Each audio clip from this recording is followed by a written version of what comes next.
Queridos irmãos, queridas irmãs, vamos dar sequência no vídeo 16, né? Então, aqui ontem, no vídeo 16, nós paramos nesse parágrafo aqui. Virão depois as vidas de sacrifício pela família, pela pátria, pela humanidade. Então agora nós vamos dar sequência. São necessárias também a prova cruel, cadinho, onde se fundem o orgulho e o egoísmo. Onde se fundem o orgulho e o egoísmo. Então, dependendo certas situações que o espírito por ela passa, é como se fosse um cadinho, né? Muitas pessoas não sabem o que significa cadinho. Cadinho é um instrumento o qual toda pessoa que mexe com ouro, ele tem uma ferramenta que chama cadinho. E ali dentro ele coloca o ouro em pó ou as pepitas e ele leva ao fogo.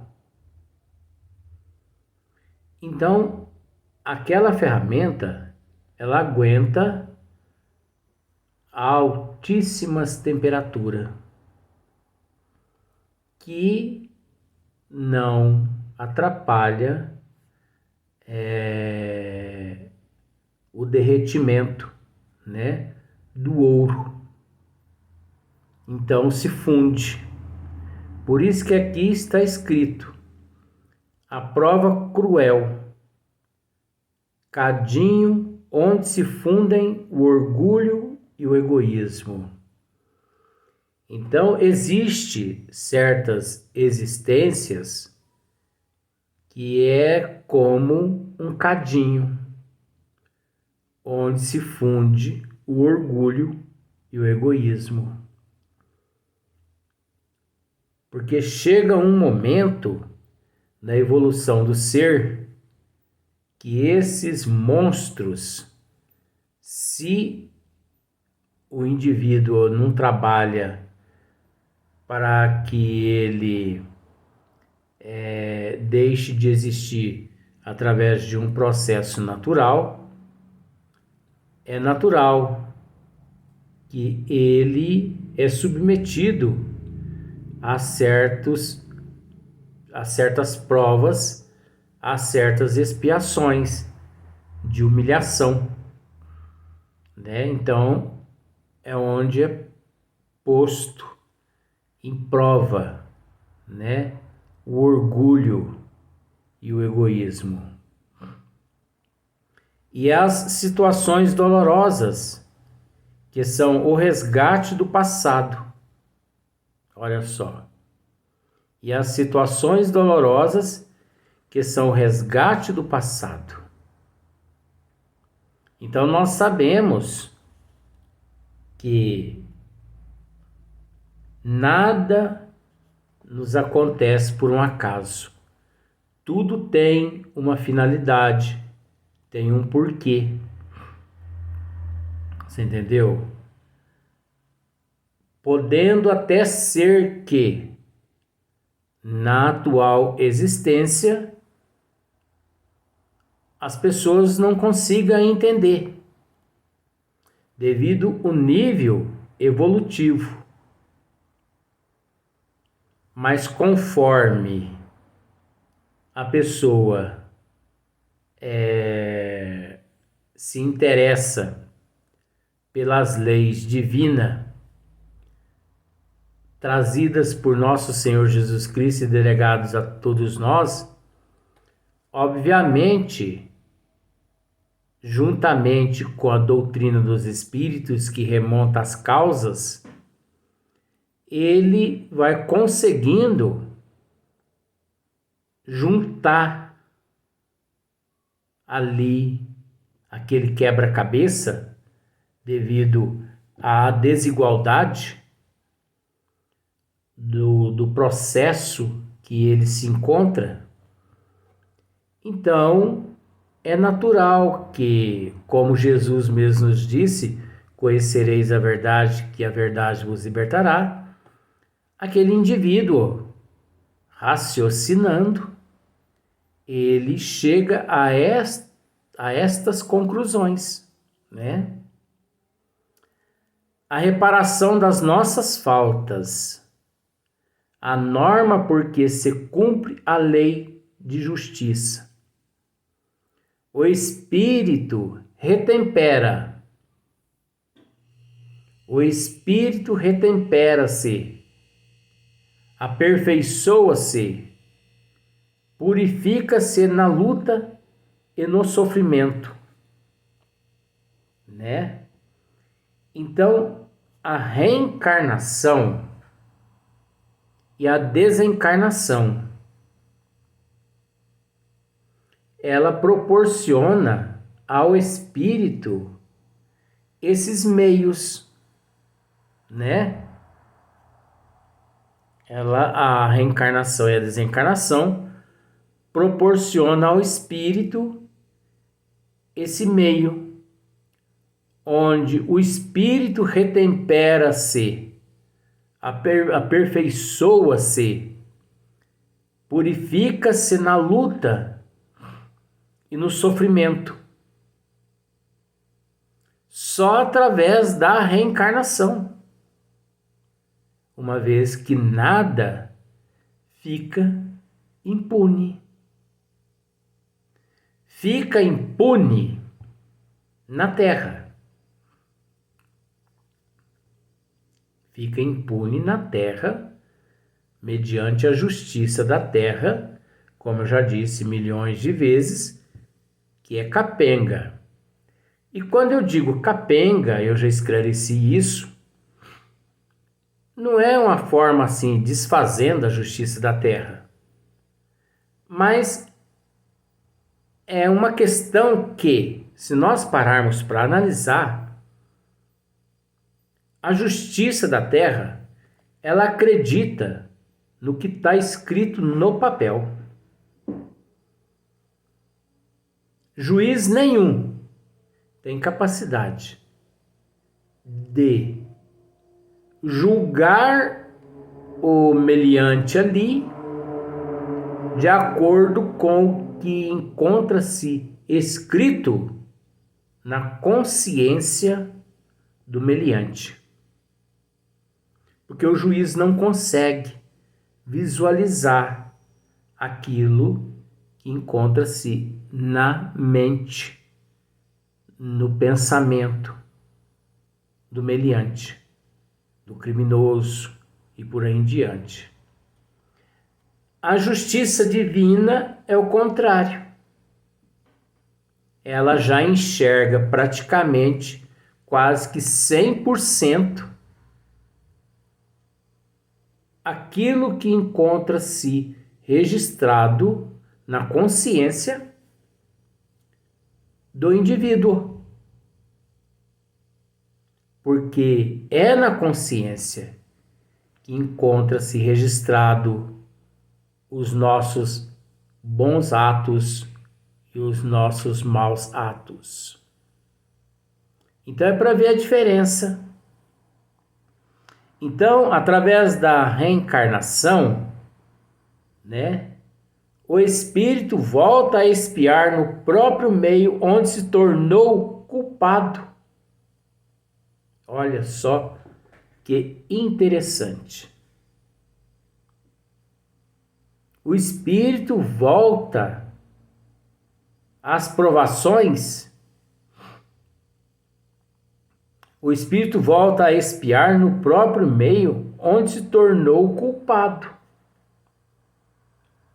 E é quase sempre assim.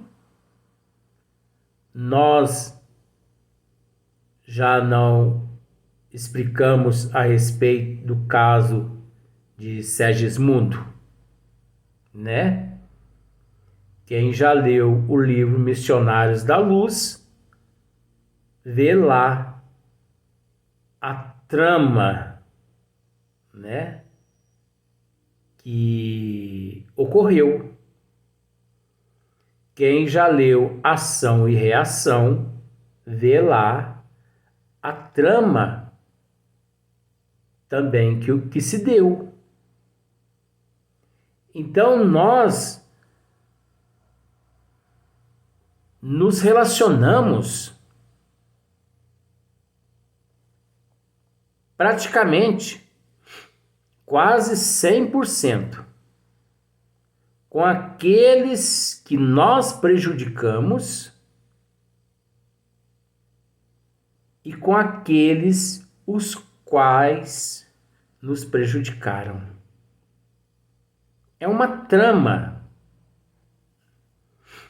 Agora, não é uma imposição dos benfeitores espirituais, não é uma imposição de Deus. Acontece que quando eu prejudico você, forma-se um elo atrativo de energias negativas, como um imã. E, obviamente, essa energia negativa, que é muito parecido com um imã, né? Porque é um magnetismo, é que nos prende um ao outro. Se você me prejudica, agora o processo é relativo também, tá? Se você me prejudica, o mesmo processo ocorre.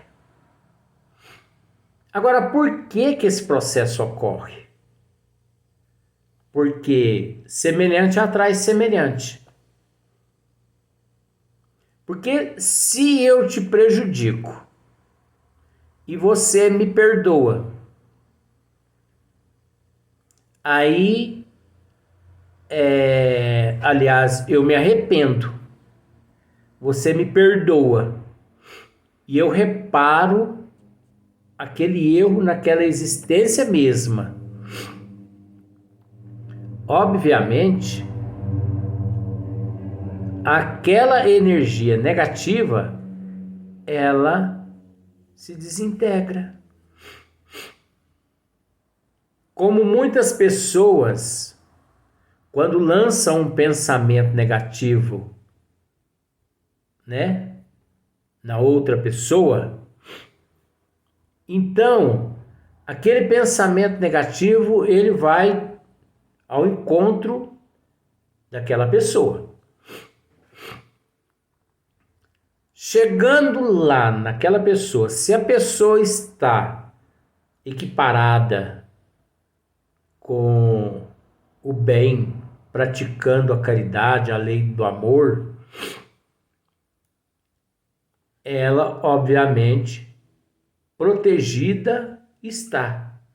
E aquela energia negativa não a desestrutura.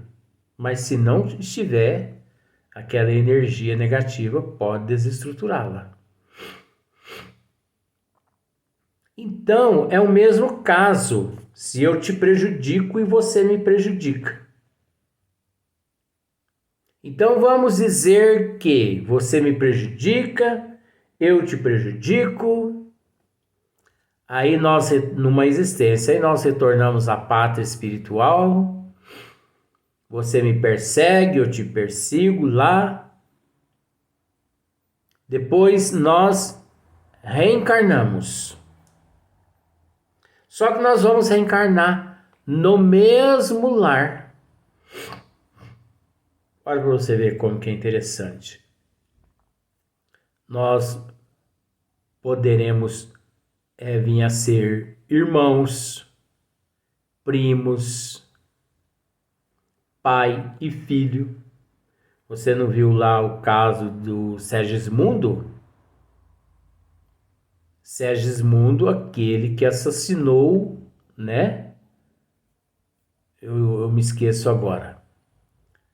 Mas ele assassinou aquele que nesta existência iria ser seu pai. Então olha só para você ver a trama, né? Então, nós dois poderemos vir a ser dois irmãos, marido e mulher, pai e filho, mãe e filho, por conta daquele processo negativo que nós cometemos um contra o outro. Então, a importância da reencarnação.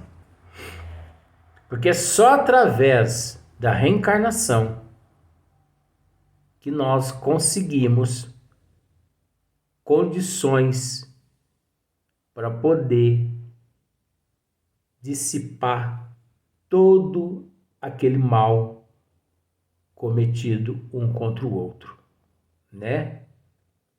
Então o espírito volta a espiar no próprio meio onde se tornou culpado.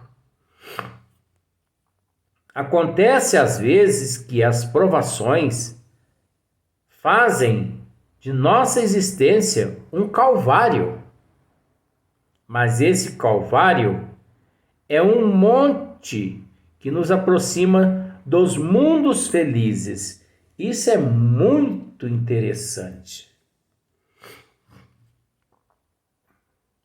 No Evangelho está escrito mais ou menos assim, que a dor, o sofrimento, a doença é uma bênção que Deus, né, envia aos teus eleitos. Então, muitas pessoas entram em pânico por coisas insignificantes. Por que insignificante? Por causa da imortalidade da alma. Se não existisse a imortalidade da alma, queridos irmãos, obviamente,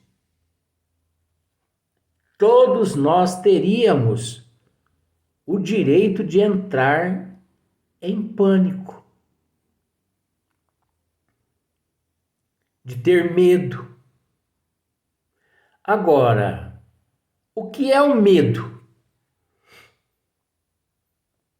O que é o pânico? É a falta de fé em Deus, em Jesus. É a falta de fé nos desígnios da providência divina. O medo, o receio. Isso tudo é falta de fé. Porque aquele que tem fé, aquele que conhece os desígnios das leis divinas, ele conhece também a imortalidade da alma. Então, é como, por exemplo, você depara-se com um coelhinho. Você sabe que aquele coelhinho é inofensivo. Então você vai na direção do coelho e alguém lhe diz assim: mas você vai pegar esse coelho? Aí você responde: é óbvio que eu vou pegar. Aí a pessoa fala assim, mas esse coelho não é perigoso? Não, esse coelho é inofensivo. Mas por que inofensivo? Não, porque eu conheço esse coelho. Eu sei que ele é inofensivo. E além do mais, queridos irmãos, só tem medo, só duvida aqueles que realmente não têm fé mesmo. Porque quanta prova os bons espíritos já deram. Eu não vou falar nos deram, porque eu acredito. Mas quantas provas os espíritos já deram à humanidade da imortalidade da alma? Quantas provas, mensagens, livros. Olha, através de Allan Kardec, de Leon Denis, de Camilo Flammarion, de Francisco Cândido Xavier, de Divaldo Pereira Franco, de Carlos Bacelli, missionários esses seres. Então, se a humanidade não acredita em tudo que esses missionários já realizaram e que esses espíritos os espíritos através desses missionários já realizaram aqui na Terra, quando é que a humanidade vai acordar? Vão se despertar quando? Vão despertar quando?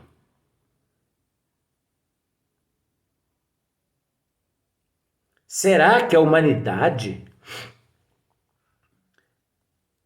está de fato crendo na mitologia, esperando que nosso Senhor Jesus Cristo apareça aqui na Terra de novo, numa carruagem, e separando os bodes das ovelhas, ressuscitando os mortos?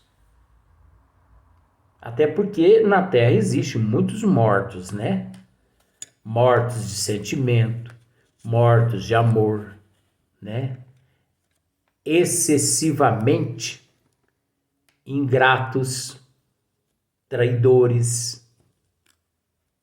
Será que a humanidade está à espera que Jesus apareça realmente, sendo que Jesus já retornou à Terra a 18 de abril de 1857,